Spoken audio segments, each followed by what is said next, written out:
What is up everyone? I'm Jason from JB Watch Mods. Welcome back to the channel. Now today we're building a watch for you guys who think that 40mm is just that little bit too small. We're building the Deepsea. Now this one uses a 43.5mm case and is rated for 500 meters water resistance. Absolutely nuts. So let's take a quick look at these parts and jump straight into the build.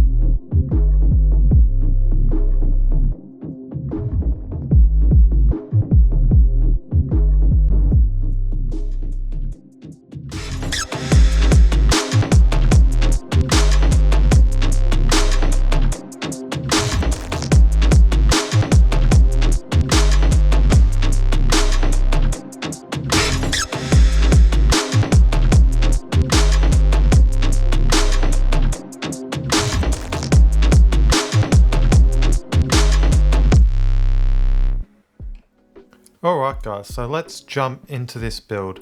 Now the first thing we need to do is get this dial paired to the movement. Now as you can see here, the dial has 6 feet on the back of it, 3 on either side. Now to fit it to the NH35 we only need 2 of these feet. So we'll get our side cutters and we'll chop 2 feet off either side.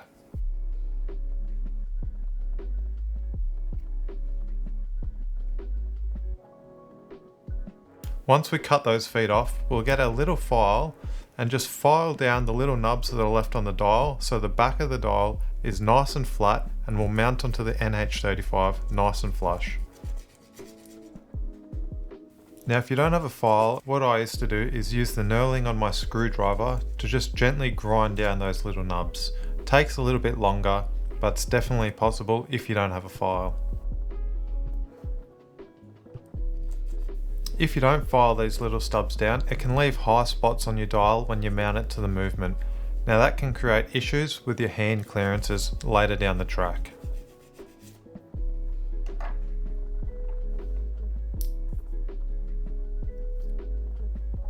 So once we've got those filed down nice and flat, make sure to give it a good clean as you don't want any metal filings going through your movement.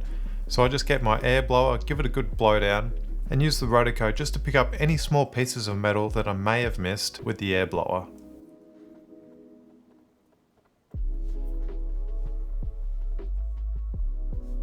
So now everything's clean and nice and flat, we can fit this dial to the movement, which is as simple as lining up the 2 holes in the movement with the dial feet.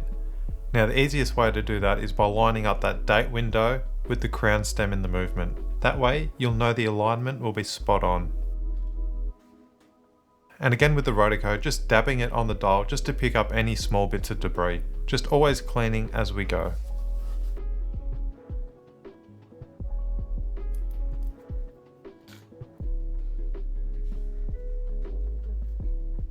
Okay, so now this is where the fun begins and we can get ready to place our hand set. Now to do this we need to make sure that the movement is at 12 AM. So what we'll do is pull our crown out and rotate that movement over until the date wheel flicks over. That way we know we're at 12 AM on the movement and we can set our hands accordingly.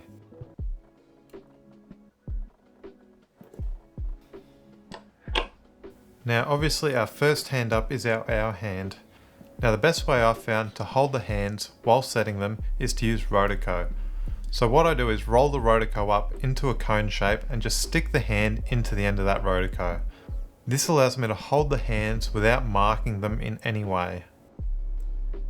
So I use the rotoco to move the hand into the right position and then I use the weight of the hand press to hold the hand over that post. Then I use that rotoco just to fine tune the placement of the hand just so I get the alignment spot on at 12 o'clock where it needs to be.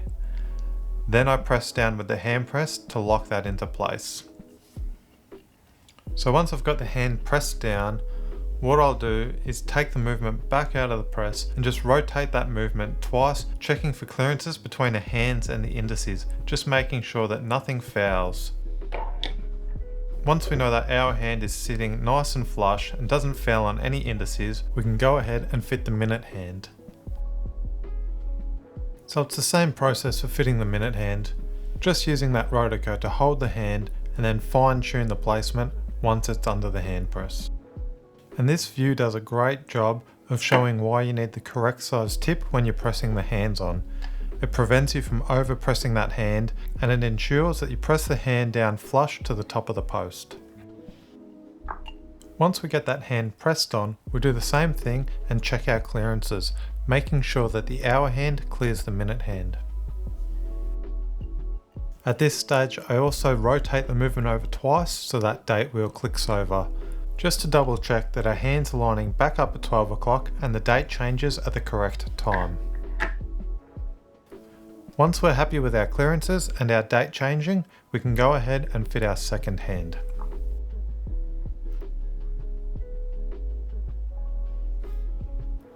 Like the other hands, I use the rotoco to place the hand in the correct position.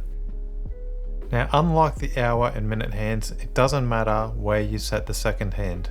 This movement hacks, which means when you pull out the crown, the second hand stops, which means it's not necessary to place the hand at 12 o'clock like it is with the other hands. So now that we have our second hand pressed on, we'll push the crown in and wind that movement just to get the second hand ticking to make sure that everything's working as it should. We also need to check our clearances and make sure that that second hand passes over the minute hand with no interference.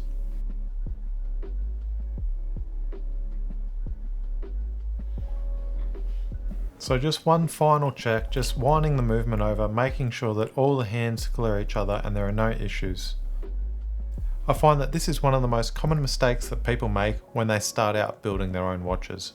Just take your time and make sure that all the hands have enough clearance to pass each other. So once we're happy with everything, we can move on to the next step, which is getting the case ready to accept our movement. So we'll start by taking off our case back and getting this crystal nice and clean.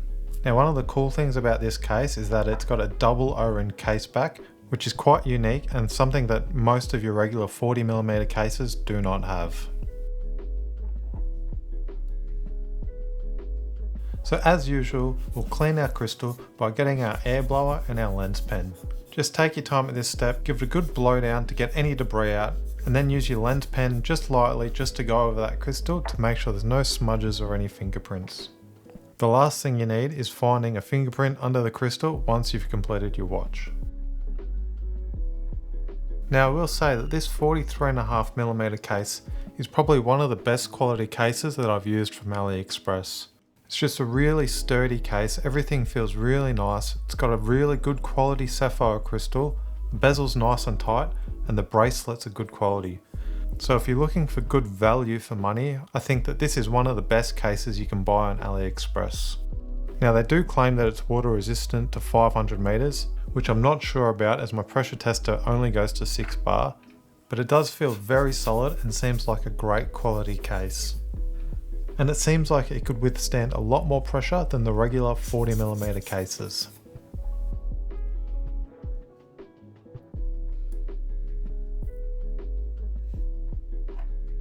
So once we've got that crystal nice and clean, we can remove our dummy crown stem from the movement and get ready to fit it to the case. We'll just give the dial one last blowdown to make sure it's nice and clean, then we can pair the two together.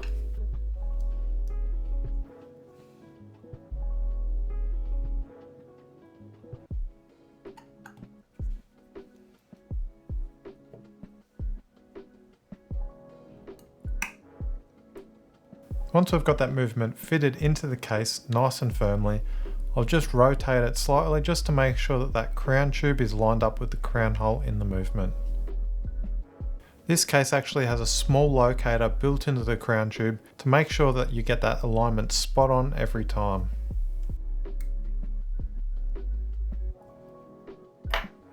So once the movement's firmly in place, I'll flip it over just to double check that everything looks good from the top side. Then we can flip it back over and get ready to cut our crown stem to length. So at this stage I normally get my crown stem template out to use as a starting point for the crown stem length. But because this case is a lot larger than the watches I usually build, I'm going to start from scratch. So to do this, I'll screw the crown into the crown stem and use this as my starting point. I'll put this into the case and then see how much from there needs to be cut off. Now you can get all fancy and use measuring tools to measure how much needs to be cut off, but I like to just do this by eye. For me, it's just a lot easier and quicker. So you can see there, it's still about 2 to 3 millimeters long. So I'll take it back out, cut another 2 to 3 mil off that crown stem, and we'll check it again.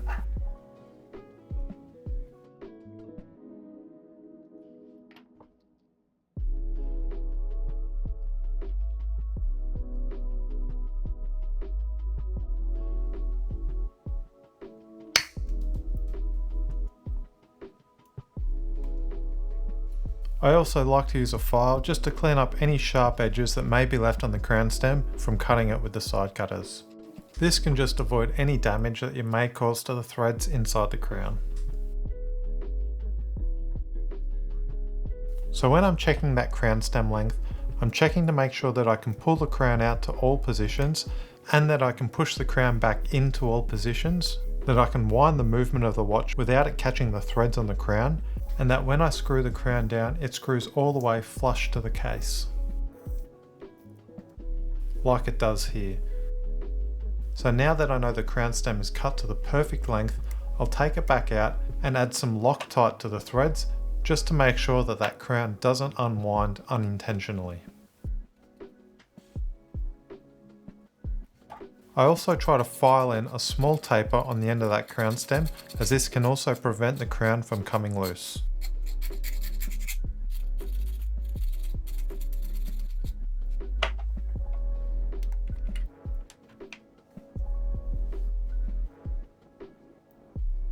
Now once we add a small dab of medium strength Loctite onto that thread, we can screw the crown back on, wipe off any excess Loctite, and then pop it into the case for the final time.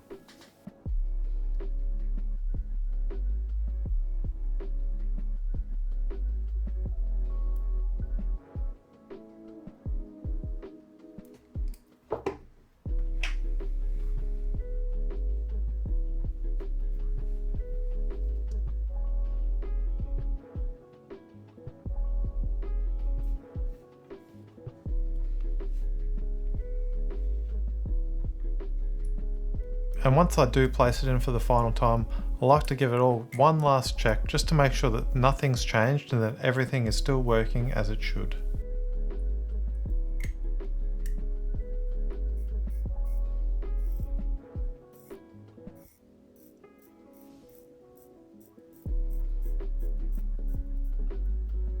So now that the crown stem is cut to length and we've got the crown in the case, we can lock this case up. So that means we need to fit this case back. Now, like I mentioned earlier, this case pack is double O-ringed. So what we'll do is remove both O-rings and coat them in a layer of silicone grease. Now this is going to do a few things. It's going to make screwing the case back down a lot easier and reduce the risk of pinching a gasket. It's going to provide an extra barrier of water resistance, and it'll increase the lifespan of these gaskets. Now if you want to build this watch for yourself, or you like the look of the tools that I'm using, everything will be linked in the description below. If you don't want to build this watch for yourself, but you do want to pick one up, head over to my website, which is jbwatchmods.com.au, where I do have these watches available to purchase.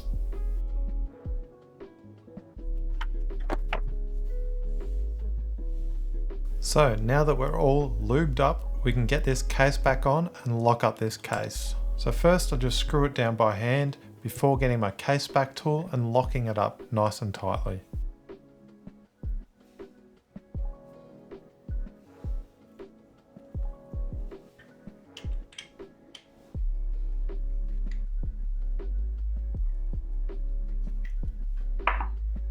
And once that's done, we're now on the final stretch and almost have this watch completed.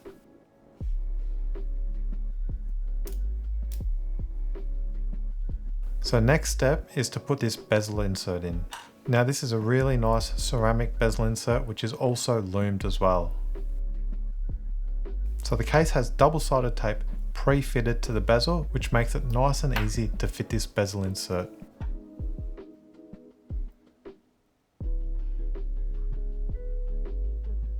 And I always feel like fitting the bezel insert makes the biggest difference to the appearance of the watch. It always seems to tie the whole thing together. And this watch is no exception. I think it looks awesome with this bezel insert fitted. Then I just like to use a microfiber cloth just to press down on that bezel insert and make sure that it's got good contact with that double-sided tape.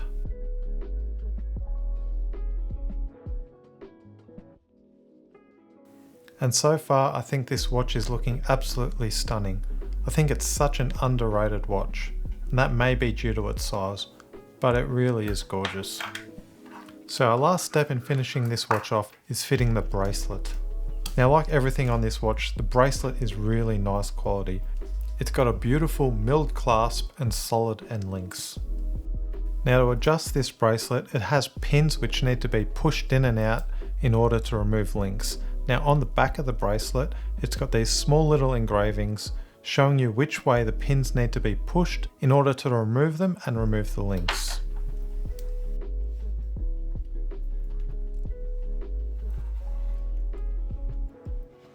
Now I've nearly got this watch completed, and I'm about to show you guys some epic B-roll of how this watch looks in its final form. But you may notice that the watch at the end looks slightly different to the one that I've built during the video. And that's because someone may have forgotten to film the B-roll before I sent this watch out to the customer. But luckily enough, I did have the parts to build another one of these watches, but the only difference is the one you're about to see has the Seiko logo on the dial. Other than that, they are exactly the same.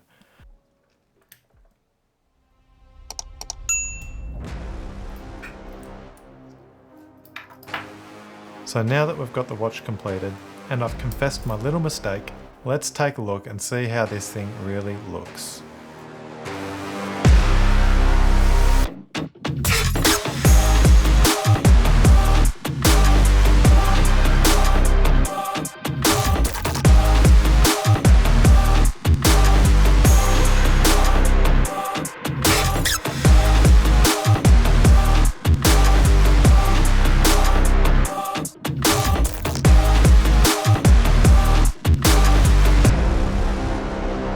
Alright guys, that is going to do it for today's video.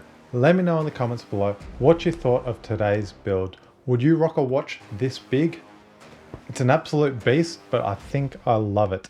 If you've liked the video, hit that like button, subscribe as well to stay updated with more future builds. But for now, we will see you in the next video.